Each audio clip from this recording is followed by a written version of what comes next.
नमस्कार, मी भारती. तर आज आपण बनवणार आहोत कोबीची सुक्की भाजी. त्यासाठी मी एक कोबीचा गड्डा बारीक असा चिरून घेतलेला आहे आणि तो एका कढईमध्ये घालून घेतला आहे आणि त्यावरती मीठ घातलं आहे. मीठ घालून मी चोळून घेतलं आहे आणि पाणी घालून स्वच्छ अशी चिरलेली कोबी आपण धुवून घेणार आहोत. मीठ घालून धुतल्यामुळे फवारणीचे केमिकल्स हे निघून जातात. आणि एका कुकरमध्ये मी ही कोबी वाफवून घेणार आहे.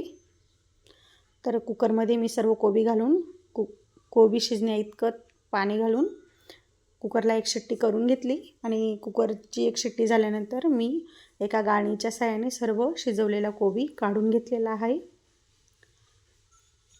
पाणी व्यवस्थित असं आपलं खाली एका भांड्यात ठेवलं आहे, मी कढई ठेवली आणि त्यात मी सर्व पाणी निथळून घेतलं आहे आणि कोबीतील पाणी पूर्ण निघून गेलं. साहित्य तयार करून घेतलं आहे. तर लसूण घेतला आहे मी 5-6 पाकळ्या, कांदा, टोमॅटो आणि कोथिंबीर बारीक चिरून घेतलेली. गॅसवर कढई गरम करत ठेवली. त्यात मी तेल घालून घेतलं. तेल घातल्यानंतर जिरे घातले. जिरे आणि लसूण घालून टोमॅटो घालून घेतला आहे.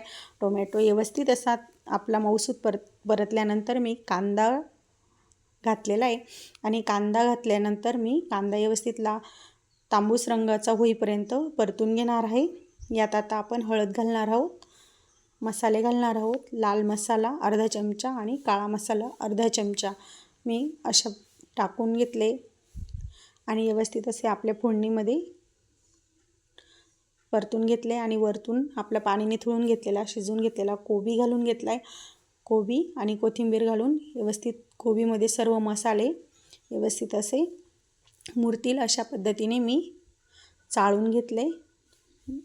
2 मिनिट सारखं चाळून घेतल्यानंतर कोबीच्या भाजीला आपला मसाला व्यवस्थित असा मुरला आहे आणि रंग पण आलेला आहे. आणि आता आपण चवीपुरतं मीठ घालणार आहोत. चवीपुरतं मीठ घालून घेणार आहे आणि भाजलेल्या शेंगदाण्यांचा कूट घालून कोबीची भाजी पुन्हा उलटणीच्या साहाय्याने परतून घेणार आहे 2 मिनिटांसाठी. 2 मिनिटे परतून झाल्यानंतर हलकीशी आपली कोबी आपण वाफवून घेणार आहोत.